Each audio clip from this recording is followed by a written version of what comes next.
Good morning. I'm Mark Allen with Gaper.io, and I'm here this morning with Jennifer Brown, the CEO of Jennifer Brown Consulting. Good afternoon in your case, Jennifer. How you doing? Thanks, Mark, for the adjustment. I'm good. I'm hailing from New York City.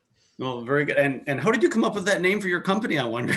It's the easiest thing. Yeah. Let me say, okay. So it's JBC. There we go. It is. It is. Absolutely. So to start with, can you share a brief background of yourself and your work experience? Sure. So I came to New York to be an opera singer, which a lot of people don't know. And I trained and unfortunately injured my voice, and there was all kinds of drama around that, and I had to reinvent. And so I studied HR and leadership development because I thought maybe I could be a trainer and use my stagecraft, but in the corporate classroom, right? Teaching leadership skills. And so pivoted into that world, really found my home. I really loved it. And I proceeded to have some internal HR roles. And then I started my own company 13 years ago. And now I have a team of 20 folks or more, depends. And we get to work across like all different kinds of companies and many different industries to build more inclusive workplaces where all of us can thrive. That's my specialty. So I like to say I was meant to use my voice as just not as a singer, but sort of give voice to the voiceless in the organization and lift that up so that companies can be better and really make the changes they should to retool themselves for the future. Interesting. And I'm going to divert a little bit. Normally, one of the things I've heard from different people I've done podcasts with is COVID has kind of evened the playing field between the in the office and not in the office people. Do you find that's true? Yeah.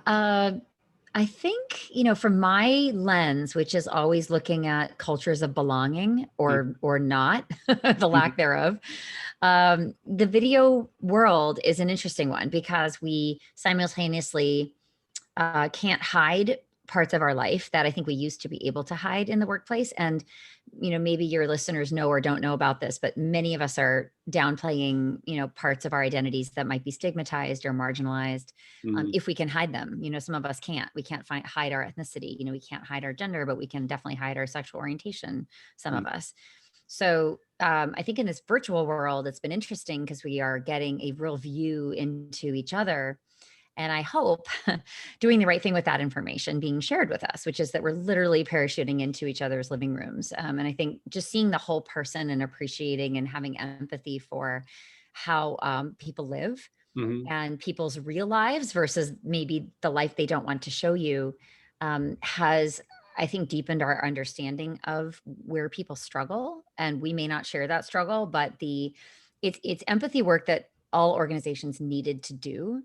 But it has sort of forced us to look at it and address it, and similarly to the summer and the social justice movement, it's also forced organizations to look at how certain people and certain identities feel in the workplace every single day, what that experience is like. We're now having a much more honest conversation about the work that it is ahead for us to remedy that. Very good. So we'll go back onto topic now.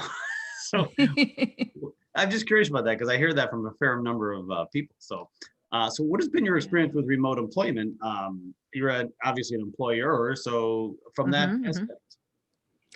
We've always been a remote team. And people are amazed that we do what we do, but my team is all over the country and the world. Some of the people on my team I've only met twice in person, but I've worked with them for 8 years. It's even in the pre-pandemic world, we were very used to it. So I think we really hit the ground running this year with our ability to work remotely. And I mean, we really love it. I think it enables us to have our lives, to balance things, to have total freedom in our schedules. Yes, we do client work, so we need to honor when the clients are available, et cetera. But we have so much freedom to schedule things around and get the work done around our lives. And I think that it really leads to greater retention on our team, the ability to juggle things, parenting, other gigs. I use a lot of contractors. And so some of them are also professors or also teachers or have their own clients in addition to our clients. And so the ability to kind of call the shots, I think, is incredibly empowering for people to stay in an organization. So I always say, the more flexibility you can give people, the better. The more you can trust people, the better. What's hard about it obviously is a collaboration needs to be scheduled. It can't Mm, be, you know, catching okay. somebody doing something amazing, giving Mm, feedback or like pulling up a chair. And we do miss that. But like I said, we've been virtual for over a decade. And so we've had to already know every single tool, whether it's Skype or Google mm, Chat, or we've been using all this stuff. So this year we've just like stepped it up and mm. really come into our own because we're very effective at what we do virtually. Thank goodness. we Yes. we don't lose any much in this kind of modality because we're educators, so Yeah. we do it well. And do you have an office in Manhattan or no office at all? No, no, no Have you office at ever? all. Never. Wow, that's great. Yeah, That's one big expense you don't have to worry about. I know. If I could say one more thing, Sure. I think if I had to have a physical office, I almost feel like the tail can wag the dog in terms of where you find talent from. Like Mhm. you've got this expense you have to justify, but what we've been Mm, able to do is literally like I might be giving a keynote in Seattle and I might meet somebody and get to work with them and they might tell me, "Hey, I'm looking for an opportunity." And I can just say, "Yes, like come on board." And there's no drama around your physical location or time zone or anything like that. So I've been able to cherry pick my team, mm, not based on location. And it's just been I just can't imagine having found all these amazing people, but mm. also having had to do that in one location, even in New York City. I mean, I still think, good people are hard to find. Right. And there are a lot of talented people in New York, but there's a lot of demand for them. So there's That right. is right. Exactly. So and then Exactly. you come along and say, "Hey, yeah, you could work from Seattle. I don't care." I've Exactly. had bosses like that, and that's how I am. And it's like, you're right. People are like, you They know, love that. I certain, love that when I was on the other end of things. yeah, Yeah. certain people. Some people like are like a little freaked out by it, Yeah. but other people are like, "Oh my God, this is great." I mean, I actually was offered a job as a really good job, but they would say you got to come into San Francisco every morning, and I'm like, I'm not Ugh. going to do it. So much wasted time on the commute, I know. I mean, gosh, people are learning in the pandemic how much more productive we can be. But then, like, you're right too. I guess it is a matter of taste because some of us like that structure. We need the Mm, team interaction more often. I don't. I find the opposite, which is my danger zone is being a workaholic mhm, virtually. I mean, there's literally no boundaries, particularly if you're a business owner. mm, You love your business like you would a family member, and you'll give it yeah, anything. So yes, I do think too and then you've got time zones to deal with, like, they're long days for yeah, no, sure. So you no. just have to be really careful about that. So one thing I've always done because I've been working remotely for over 10 years is I joined a gym and I just like at 5:30 I'm going to the gym, Great. right? Because now I Good can't do boundary. that, but I do other things. I actually live Right. 500 yards from the San Francisco Bay, so I actually take a walk all Oh, I'm day. so jealous. That walk must be beautiful. Well, if you're ever in Mm, San Francisco, we can do that walk. I love it. I can I see love San it. Francisco and I can see Oakland and I can see the sunset over the Oh, San Mateo Mountains. I can totally picture where you are. I walk along the Hudson River, not so picturesque, but it has its moments. Yes, well, I just think water in general is Yes, calm. indeed. Yes. So what do you think is the future of remote employment? You obviously embrace it, but what do you think for the general population? What do you Oh think? my gosh. Well, I mean, this year has hastened Mhm, all of that, right? It's shown us that we can indeed be just as effective from wherever. And I think companies really needed to almost have that proven to them, like they have. My friend at IBM said that the client teams realized they were getting the same level of commitment and work and output from their entirely virtual team that used to be required to be on site. And so it mhm, literally has changed. I mean, so many ripple effects from that because mhm, now we can hire people from anywhere. Like, so the other thing is different geographies that you can attract talent from. I mean, when we complain about the pipeline issue, which in the diversity world it sounds like, oh, there's not enough women or there's not enough people of color in STEM fields that are mhm, ready now. When we think about the sort of casting our net really super wide and to different geographies, all of a sudden, the pipeline opens up. mhm. And so I think, you live in the Bay Area, it's a very expensive place for talent. And it might be a limited, I wouldn't think it's a limited pool, but people can't imagine that it's actually a vast pool. But geography is constraining. Mhm. And also, by the way, it's expensive to live there. So, It is. why are we cutting off the opportunity to look at more talent? And so I think that problem would improve. Um, And then I think balancing our lives. I mean, balance has been really, really difficult for parents. Hmm. And we've learned this year that how difficult it is to be, juggling a kid and leading a call and like Hmm. the background noise. And it's just, I mean, all those struggles have been with us for a long time. It's just that we've swept them under the rug or we've hidden them from Hmm. our employer because we're worried that it's going to negatively impact our reputation. Hmm. And, ask any mother this, and we will be able to tell you stories of hiding pregnancies and all kinds of crazy things. Really? And the stigma is still real. Yeah. And fathers not taking advantage of parental leave because there's a stigma related to doing that. And Mm. so they just won't take it, and the statistics show that like it's underutilized, which is, Yeah. and, like just like vacation time is underutilized. Yeah. So yeah, I think that this is net net.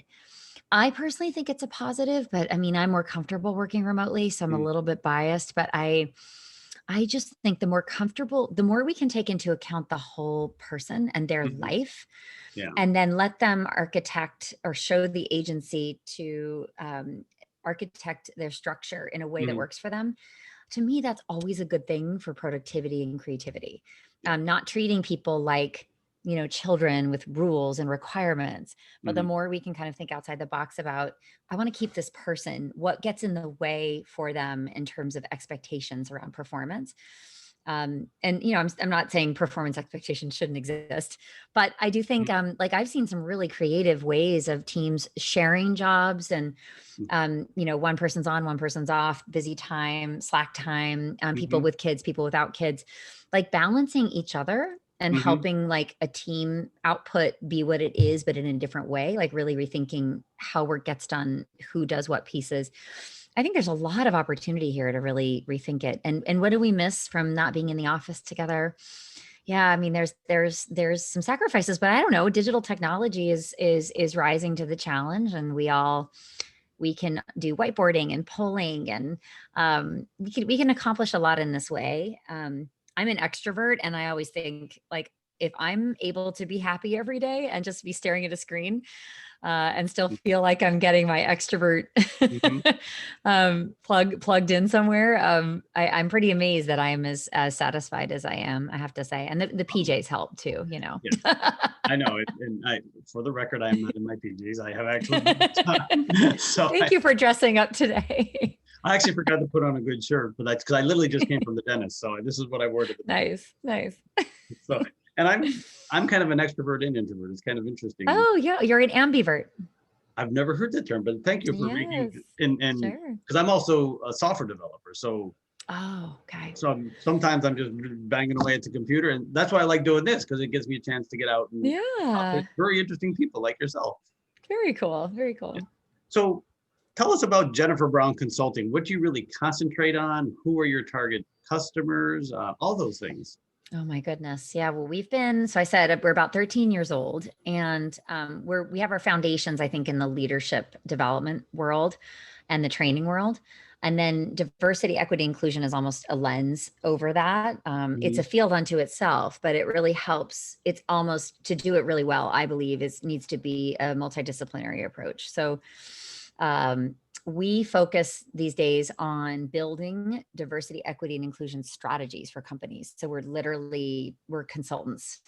We look at a problem, we lay out a process of, month one, month two, month three, um, ongoing, like this is our project plan. Mhm. Here's how we're going to get a strategy built for a company. And it can be a company of any size. I mean, we will encounter, hundreds of thousands people, companies that need massive kind of training rollouts that we'll design and deliver. We'll encounter a 30,000 person company that has no strategy and doesn't really know what it's doing, but knows, particularly after this summer, knows that it really needs to be able to respond in a meaningful way Mhm. to the unrest and the dissatisfaction, and the things that plague us as a society, and by proxy that plague the workplace, right? Which Mhm. is exclusion, which is bias, which is all those things. So we literally like roll up our sleeves and build strategies for like very complex organizations, and it's really interesting work. It's a lot of stakeholder engagement. It's education around what is the D, what is the E, what is the I? And by the way, let me just define those: diversity, equity, inclusion. Hmm. So it's sort of shorthand in my world for diversity is the who. It's sort of the demographics, Hmm. representation. Inclusion is the how. How are we included once that diversity is at the table, so to speak, virtual table, real table?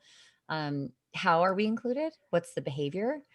And then equity is really the lens where we look at the systems and processes that are permeated with bias, because they were built, they weren't really, the workplace wasn't built by and for a very large, diverse group of people. It was Hmm. built by sort of one group of people that dominated the business world for a really long time. And I might argue still does at the senior leadership level.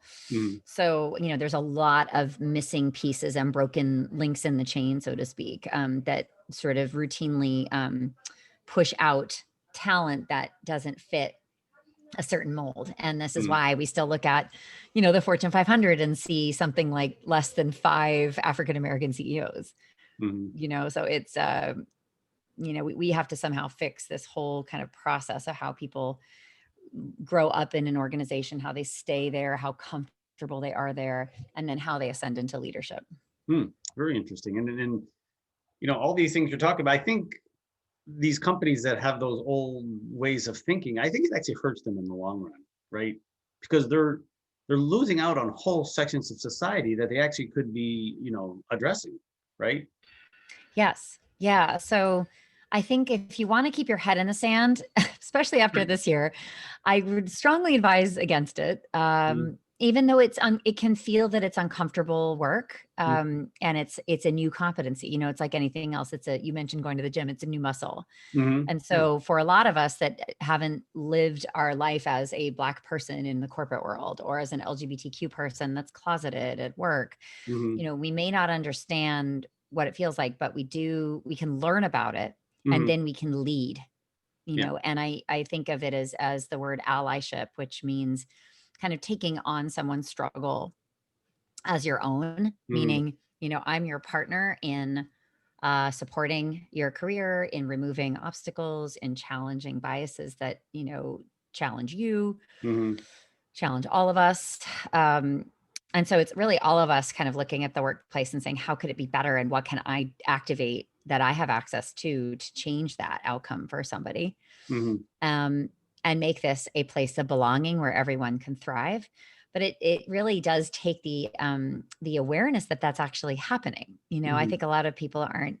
We assume we see things through our lens. We think that things mhm, are, if they're comfortable for us, they're comfortable for somebody else. If the system works for us, it works for everybody. And right, I think that I spend a lot of my time explaining why that's not true, uh, mm, and then opening up the eyes and then recognizing it and taking it seriously, like not debating it or arguing with it or denying that it's true. and mhm, then and then inevitably sort of all fingers point back at us to say, well, now that I know this, what kind of person am I?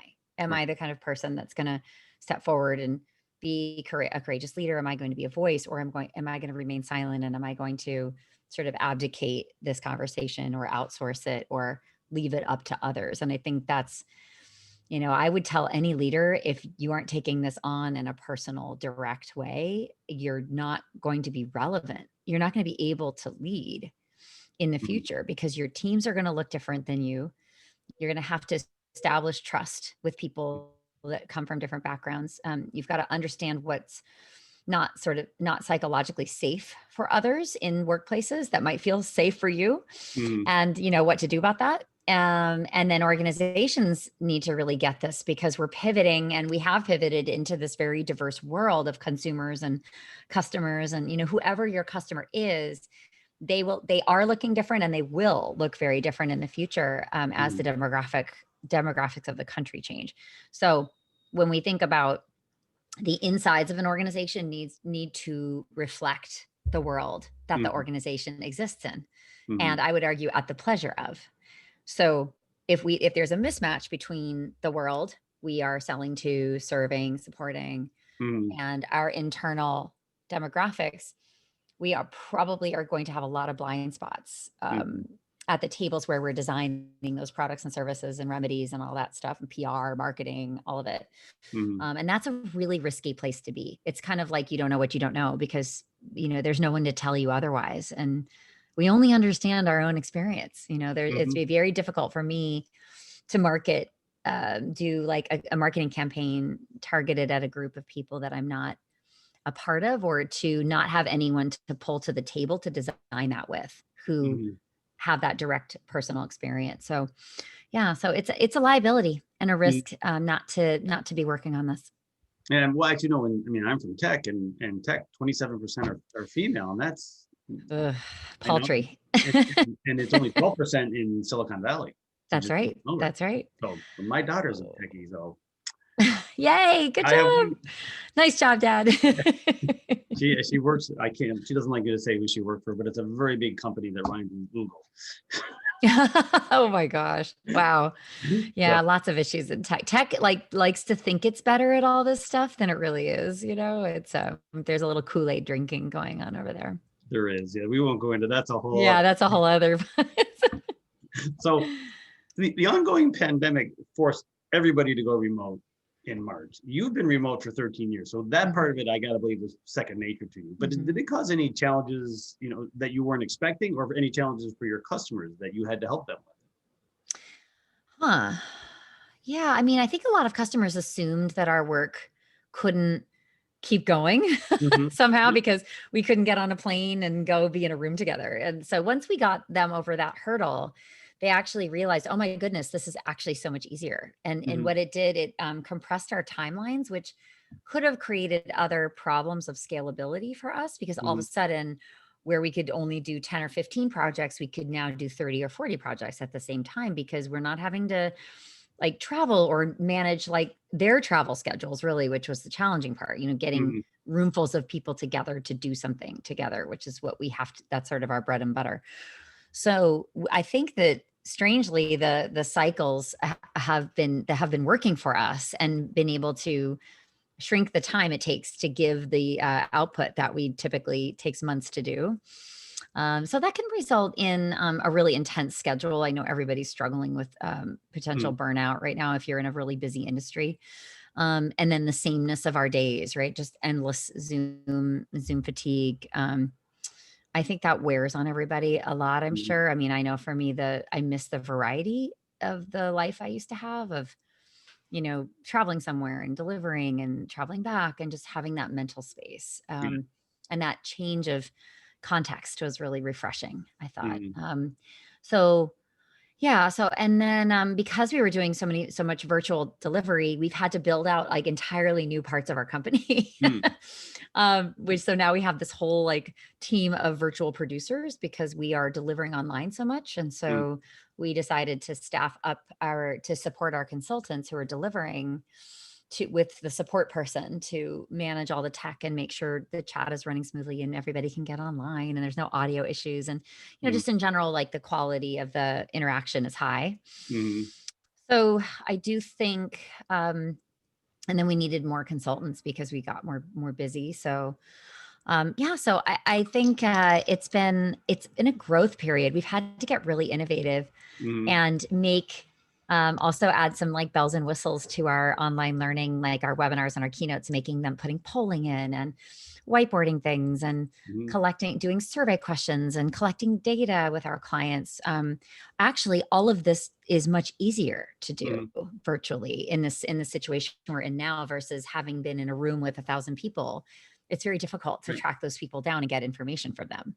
So Yeah. we do like text polling now. So literally I'll be like, okay, so here's the QR code. Like everybody put your phone over it. We're Hmm. going to, do some polling on your phone during the session. And then I'm going to show you the results, like stuff that we sort of dabbled in it in the keynote world, I think before this, but we've been forced into like getting really creative. And yet we've discovered like better ways to do Hmm. things, I think. And I hope that's true for some of you in the audience, and it's not all bad. No.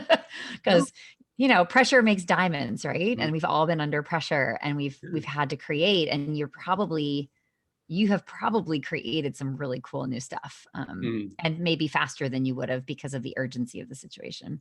Yeah, and I think a lot of this stuff was already there. We just weren't ready to make that, Exactly. that leap, and COVID actually forced that, right? Yeah. And actually, I would think one of the reasons your business expanded is now you have a, part of the cost of doing business with you is travel, whether it's you traveling to Yes. the customer, Yes. right? And now all of a sudden your cost is lower, right? Exactly. Yeah. And So, so, yeah, it's good all around for the mhm, company, less budget for us, less sort of coordination, mhm. not needing to investigate flights, like the receipts on the back end, all that billing back to the client, And now I've all been of in that. that world, and it's like, oh my God, Oh, such a oh, I'm pain. I'm $10 over on the minute here, the dinner budget, and I the, got to, the per diem, right? Oh my gosh, they the have to bill is too explain, much. no, no, you can't have that extra glass of wine. Or no, let's split the bill 3 ways because you're billable, you're not like you're some oh my gosh. Yeah. All of that. I do not miss that, I have I to actually say. worked for a boss that whenever we went anywhere, he would have me do The me receipts. put all the dinners and all that Oh stuff on yeah, my on your budget credit because he card. signed my, and all of a sudden his boss got word and I figured that out. He's like, no, no, no, no more of that. So, Oh, those are the old days. We're gonna sound like oldsters when we're talking about this and someday. well, I started in the 70s, so the late 70s. So, Oh wow. my first job was punch cards, to give you an idea. Oh my And my gosh. youngest is 30. Wow. Yes. So young. So, yes. So Young at a heart.